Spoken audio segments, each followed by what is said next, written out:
Michaela and Ashley reading a book. Tropical rainforest is a unique habitat and its animals are specially adapted to live there. Don't these stripes stand out? Paper. Whoa, look at that. That's really cool. Whoa. Not when you're hiding from a leopard in the dappled forest light. See? Light. Forest light. How do I reach my food up there? Are you taking some of the pictures? Look at the pictures. Look, there's so much food. It's above the little taper. The poor taper. Easy with my flexible snout. Look at it. Whoa. Look at it go. What use is a webbed foot How with many small pages is claws in a forest? Taper. Weird.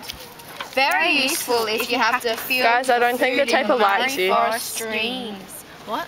I don't think the taper likes you. Whatever. It walked away. How do I attack a mate or warn off rivals when the forest is so thick? By being loud or colourful or both. The rainforest and its animals are an important part of the ecosystem. Neither can survive without the other. I thought we were talking about tapers. I don't care. Not Goodbye.